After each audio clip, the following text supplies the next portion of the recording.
सो मेरे प्यारे विद्यार्थियों, आपका सहयोगी मिस्टर सत्यम वत्स। जैसा कि आप थंबनेल में देख पा रहे होंगे कि हम आज नए चैप्टर के साथ आपके सामने आए हैं, इलेक्ट्रोकेमिस्ट्री। इलेक्ट्रोकेमिस्ट्री जो चैप्टर है वो पूर्ण रूप से थ्योरेटिकल बेस्ड चैप्टर नहीं है। चैप्टर्स के कई सारे कैटेगरी होते हैं और इन कैटेगरी में कुछ चैप्टर्स ऐसे होते हैं जो कि टोटली थ्योरी बेस्ड होता है, जिससे कि कोई सब्जेक्ट डेवलप्ड हो पाता है। और कुछ चैप्टर्स इसलिए होते हैं जिनसे कि वो नए नए तरीके का एप्लीकेशंस आप इम्प्लीमेंट कर सकते हैं। तो इलेक्ट्रोकेमिस्ट्री जो है वो एप्लीकेशन बेस्ड चैप्टर है और इस चैप्टर के अंतर्गत हम लोग सेल्स और बैटरी के फंक्शन और उसके स्ट्रक्चर्स के ऊपर बात करते हैं। तो इस चैप्टर को शुरुआत करने से पहले मैं आपके लिए एक महत्वपूर्ण लाइन बोलना चाहूँगा, क्योंकि आपने अब सॉल्यूशन चैप्टर को बहुत अच्छे से देख लिया होगा, उसके क्वेश्चंस आपने लगा लिए होंगे। अब हम लोग इलेक्ट्रोकेमिस्ट्री पे बात करेंगे।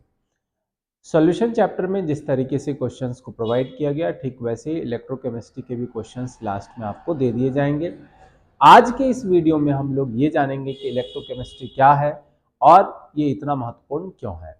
इसके अलावा हम ये भी जानने की कोशिश करेंगे कि इलेक्ट्रोकेमिस्ट्री का और भी कहाँ कहाँ पे किन किन जगहों पे एप्लीकेशंस हो सकते हैं और ये किन किन नॉलेज को हमारे पास में संलग्न करने का कोशिश कर रहा है। थोड़ा सा डिफिकल्ट हो गया, संलग्न का मतलब कनेक्टेड है, तो ये चीज़ है। आइए बढ़ते हैं हम लोग इलेक्ट्रोकेमिस्ट्री के ऊपर। सबसे पहला और बेसिक सवाल कि इलेक्ट्रोकेमिस्ट्री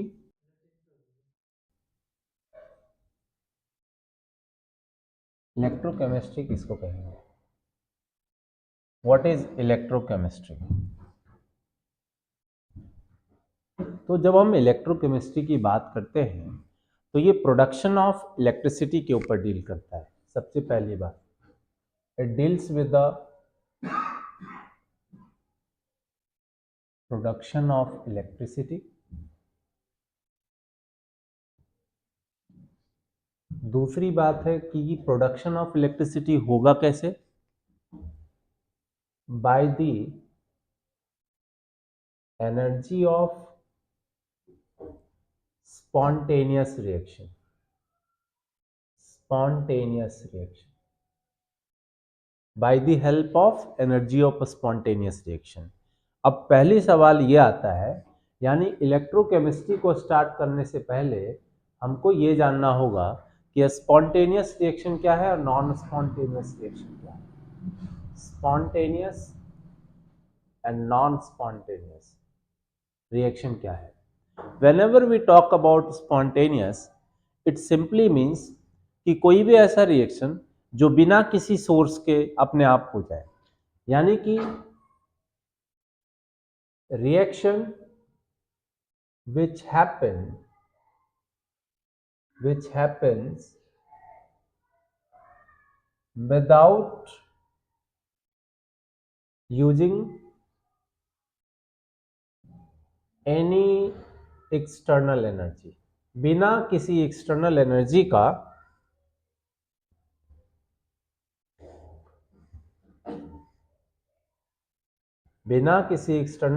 का यूज किए हुए जो रिएक्शन अपने आप हो जाए, उसको आप स्पॉन्टेनियस रिएक्शन कहते हैं।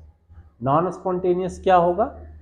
नॉन स्पॉन्टेनियस में क्या होगा कि बाहर से आपको कोई एनर्जी देना पड़ता है उस रिएक्शन को हैपन होने के लिए या करवाने के लिए। Is it clear?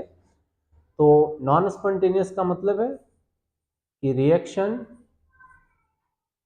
Happens by the help of external source, by the help of external source of energy, external source of energy, यानी कि जैसे इलेक्ट्रिकल एनर्जी, हीट एनर्जी, और हम यहाँ पे मूलतः इलेक्ट्रिकल एनर्जी के ही बारे में बात करेंगे।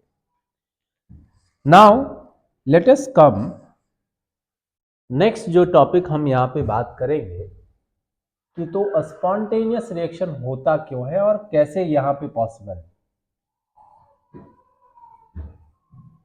स्पॉन्टेनियस रिएक्शन इसलिए होता है, लेट यू कंसिडर कि हमने यहां पे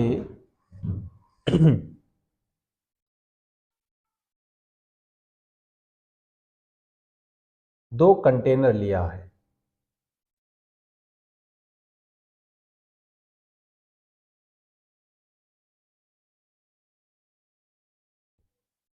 हमने यहां पे दो कंटेनर ले लिया है, एक ये कंटेनर है और एक कंटेनर हमारा ये वाला है।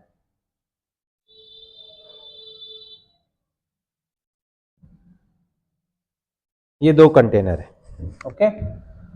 और इस दो कंटेनर में हमने क्या किया,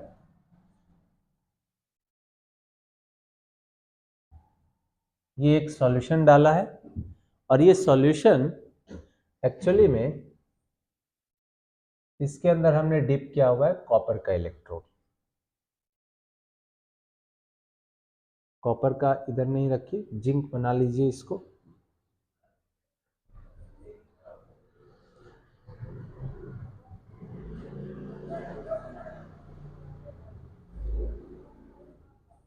ओके, तो हमने यहाँ पे क्या किया, एक जिंक का इलेक्ट्रोड इसमें डाला है और जो सॉल्यूशन हमारा है यहाँ पे, ये सॉल्यूशन हमारा है ZnSO4 का। इसके अंदर हमने क्या किया,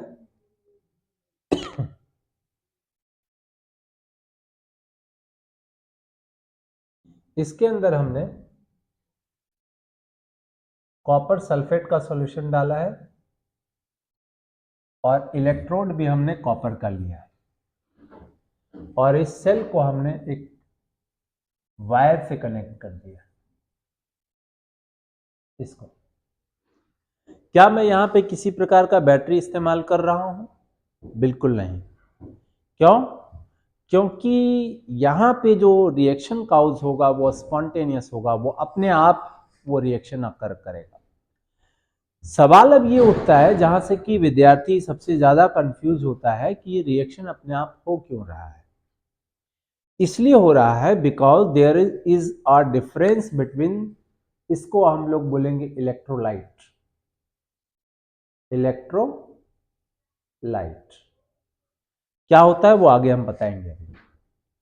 स्पॉन्टेनियस का मतलब है, मान लीजिए कि ये जिंक का इलेक्ट्रोड था और जिंक का इलेक्ट्रोड अपने आप इलेक्ट्रिक पोटेंशियल डिफरेंस की वजह से अपना दो इलेक्ट्रॉन लूज कर दिया। आउटर मोस्ट शेल का दो इलेक्ट्रॉन अपना क्या कर दिया, लूज कर दिया। इसका मतलब है कि ये एक स्पॉन्टेनियस रिएक्शन है क्योंकि हमने यहां पे किसी भी प्रकार का एक्सटर्नल सोर्स का इस्तेमाल नहीं किया। वहीं पे कॉपर के कोई आयंस हैं जो कि जो दो इलेक्ट्रॉन जिंक ने इधर लूज किया था, उसी दो इलेक्ट्रॉन को गेन करके कॉपर एक न्यूट्रल एटम की तरह बिहेव करने लगता है। इस दोनों ही केसेस में आपने क्या देखा, आपने ये देखा बेटा कि यहां पे हमने किसी भी प्रकार का एक्सटर्नल सोर्स ऑफ एनर्जी का इस्तेमाल नहीं किया। So that's why it is spontaneous. Now let us come, जिसका हम अभी स्ट्रक्चर बनाए हैं, एक्चुअली ये स्पॉन्टेनियस रिएक्शन और नॉन स्पॉन्टेनियस रिएक्शन दोनों के आधार पे हम अलग अलग सेल्स के ऊपर चर्चा करेंगे। तो सेल दो प्रकार के होते हैं। पहला है आपका गैल्वेनिक सेल और दूसरा है आपका इलेक्ट्रोलाइटिक सेल।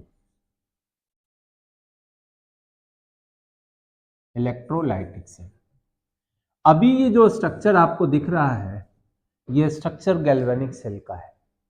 इसी का नाम लेक्लैंची सेल भी है, कंफ्यूज नहीं कीजिएगा। Galvanic cell, leclanche cell, voltaic cell, सब गैल्वेनिक का ही नाम।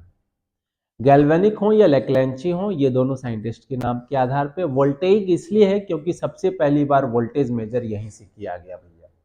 कैसे मेजर किया गया वो हम आगे सीखेंगे। तो मूलतः आपको समझ में आ गया, सेल दो प्रकार का, वोल्टेइक और वोल्टेइक कह लीजिए, गैल्वेनिक कह लीजिए, लेक्लैंची कह लीजिए, सब एक ही है। और दूसरा इलेक्ट्रोलाइटिक, तो voltaic, electrolytic. Now let us come, अभी जो हम लोग बात कर रहे थे वो गैल्वेनिक सेल का एग्जाम्पल था। और गैल्वेनिक सेल में हम लोग क्या करते हैं, दो तीन चीजों के डेफिनेशंस को हम लोग याद रखेंगे। दो तीन चीजों के डेफिनेशंस को हम लोग याद रखेंगे। क्या क्या याद रखना है बच्चा? हम लोग याद रखेंगे सबसे पहले इलेक्ट्रोलाइट क्या है। इलेक्ट्रोलाइट, अभी हमने जो एग्जाम्पल आपको दिया उस एग्जाम्पल के साथ में आपको सिर्फ स्टे करके कनेक्ट होकर के रहना है। अभी पहले हम छोटे छोटे डेफिनेशंस को एक्सप्लेन करते हैं जिससे कि आप इलेक्ट्रिसिटी से अपने आप को कनेक्ट कर सकें। और जब आप इलेक्ट्रिसिटी से कनेक्टेड फील करेंगे तब जाकर के आप सेल और बैटरी के फंक्शन को समझ पाएंगे। तो जब हम इलेक्ट्रोलाइट की बात करते हैं यानी कि an aqueous solution which conduct electricity, जिसके पास की ये क्षमता है कि वो अपने में से इलेक्ट्रिकल एनर्जी को पास होने दे, which conducts electricity is called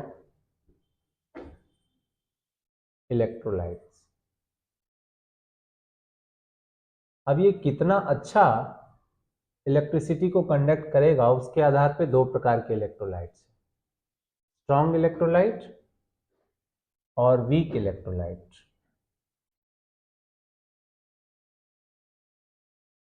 strong electrolyte और वीक इलेक्ट्रोलाइट। स्ट्रॉन्ग की जब हम बात करेंगे, मान लीजिए कि कोई बहुत ही स्ट्रॉन्ग सॉल्ट हो जैसे कि copper sulphate, zinc sulphate, HCl हो, इस तरीके का जो इलेक्ट्रोलाइट्स होगा वो काफ़ी अच्छा इलेक्ट्रिकल एनर्जी को अपने में से पास होने देगा। क्यों? क्योंकि उसके पास आयंस का डिसोसिएशन ज़्यादा आसानी से पॉसिबल है। जो वीक इलेक्ट्रोलाइट्स होंगे, मान लीजिए आपने लेमन और वाटर से इलेक्ट्रोलाइट को बनाया तो ये वीक इलेक्ट्रोलाइट का एग्जाम्पल होगा, क्योंकि आपको मालूम है कि लेमन में आपका इथेनोइक एसिड मौजूद है जो कि एक वीक एसिड भी कहलाता है, इसलिए ये जो इलेक्ट्रोलाइट तैयार करेगा वो वीक इलेक्ट्रोलाइट होगा। अब देखिए जरा ध्यान से, यानी कि इलेक्ट्रोलाइट भी एक तरीके का क्या हो गया भाई, कंडक्टर। कंडक्टर दो तरीके से आप इसको समझिए। यदि हम मेटल की बात करेंगे तो मेटल के अंदर में इलेक्ट्रिसिटी कंडक्ट इसलिए हो पाता है क्योंकि उसके पास फ्री आयन है, और इलेक्ट्रोलाइट में इलेक्ट्रिसिटी इसलिए पास हो पाता है क्योंकि उसके पास फ्री आयंस होते हैं। बस यही अंतर है मेटल के कंडक्टर होने में और इलेक्ट्रोलाइट के कंडक्टर होने में। मेटल अपने फ्री इलेक्ट्रॉन्स की वजह से इलेक्ट्रिसिटी को कंडक्ट कर पाता है, जबकि इलेक्ट्रोलाइट अपने फ्री आयंस की वजह से इलेक्ट्रिसिटी को कंडक्ट कर पाता है। आते हैं नेक्स्ट टॉपिक पे। तो आपको यहां से एक नया टर्म क्या निकला, कंडक्टिविटी, कंडक्टेंस। और आपने 10th क्लास में पढ़ा भी होगा रेसिस्टेंस एंड रेसिस्टिविटी। तो सबसे पहले हम लोग रेसिस्टेंस की बात कर लेते हैं, जो पढ़ा हुआ चीज है कि रेसिस्टेंस क्या है।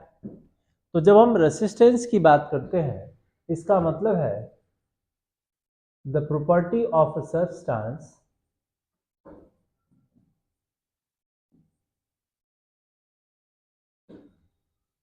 which opposes the flow of charge, which opposes the flow of charge। जो किसी बॉडी के अंदर में यदि किसी भी प्रकार का चार्ज फ्लो हो रहा है, और इलेक्ट्रिसिटी में ऑफकोर्स इलेक्ट्रॉन पे ही बात करेंगे, उसको रोकता हो, उस फ्लो को रोकने का प्रयास करता हो। और ये समझ लीजिए ये हर सब्सटेंस में पाया जाता है। जिसके अंदर रेसिस्टिविटी का अमाउंट सबसे कम होगा, बहुत ही कम होगा, वो सब्सटेंस आपका कंडक्टर कहलाएगा। और जिसके अंदर रेसिस्टिविटी बहुत ज्यादा हो जाएगी वो इंसुलेटर के कैटेगरी में आएगा। हालांकि इन दोनों के बीच में भी एक होता है सेमीकंडक्टर, तो उस पर अभी हम बात नहीं करेंगे। रेसिस्टेंस क्या हो गया, एक किसी भी सब्सटेंस का ऐसा प्रॉपर्टी जो इलेक्ट्रिसिटी के फ्लो को रोकता हो, that is resistance. Now come to resistivity. तो रेसिस्टेंस की अगर हम यूनिट की बात करें तो ये सिंबल है और इसको हम लोग ओम पढ़ते हैं, क्योंकि ये ओम के द्वारा ही पहली बार इंट्रोड्यूस किया गया। रेसिस्टिविटी का क्या मतलब है? रेसिस्टिविटी का मतलब समझिए, मान लीजिए कि आपके हमारे पास में एक 1 मीटर का वायर है और उस 1 मीटर वायर में कितना रेसिस्टेंस मौजूद है, that is simply means resistivity. यानी कि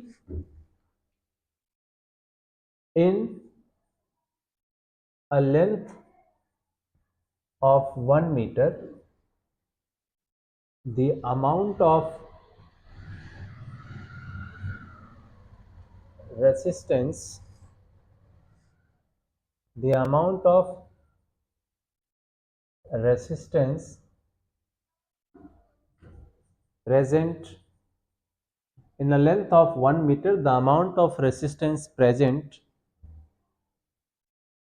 in a conductor।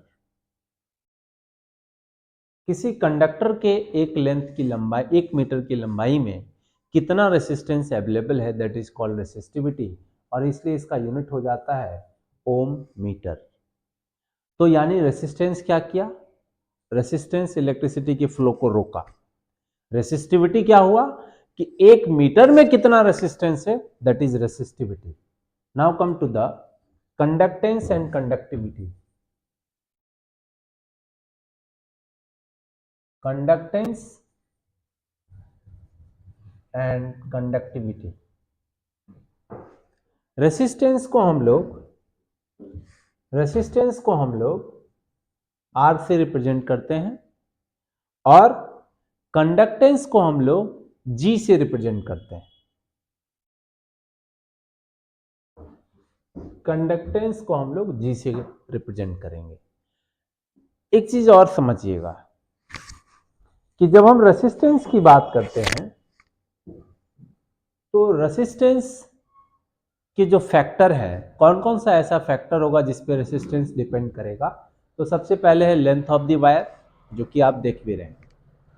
दूसरा है क्रॉस सेक्शनल एरिया, तीसरा है टेम्परेचर, और चौथा जो पॉइंट है वो है नेचर ऑफ द मटेरियल। यानी कि जिसमें से आप करंट को पास करवा रहे हैं उस मटेरियल का नेचर कैसा है, कि कौन से किस प्रकार के सब्सटेंस से वो बना हुआ है। हम अभी इन दोनों पे बात करेंगे, लेंथ और क्रॉस सेक्शनल एरिया पे। अगर आप किसी चीज़ की लंबाई बढ़ा दीजिएगा तो हमने क्या बोला, पर यूनिट लेंथ में कितना रेसिस्टेंस है available, that is called resistivity. यानी कि यदि लंबाई आप बढ़ाइएगा तो इसका सिंपल मतलब क्या हुआ कि जो आपका रेसिस्टेंस है, रेसिस्टेंस मतलब अपोजिंग पॉइंट बहुत सारा मिल जाएगा, जितना लंबाई बढ़ेगा उतना अलग अलग पॉइंट पे वो अपोज करेगा। यानी resistance is directly proportional to length of the conductor and resistance is inversely proportional to cross sectional area. मान लीजिए कि इसका अभी ये एरिया है, ये इसका थिकनेस है, और इसके थिकनेस को और थोड़ा बड़ा कर दें हम, इतना इतना इतना थिकनेस कर दें, तो उसी अमाउंट ऑफ फ्लो से इलेक्ट्रॉन इंटर करेगा, और इसीलिए क्रॉस सेक्शनल एरिया के बढ़ जाने से रेसिस्टेंस का जो वैल्यू है वो घट जाता है। तो cross sectional area inversely proportional है और length of the conductor directly proportional है। यहां से आप ये कह सकते हैं इन दोनों इक्वेशन से कि resistance is equals to, resistivity का जो सिंबल होता है वो होता है रॉ, ऐसे, यानी resistance is equals to rho into L by A, और यही जो आपका रॉ है, that rho is known as resistivity. तो might be you are getting very clear कि रेसिस्टिविटी का फॉर्मूला कैसे निकालेंगे और रेसिस्टेंस का क्या निकालेंगे, दोनों का रिलेशन क्या है। तो ये रिलेशन है, resistance is equals to resistivity into length of the conductor by the cross sectional area.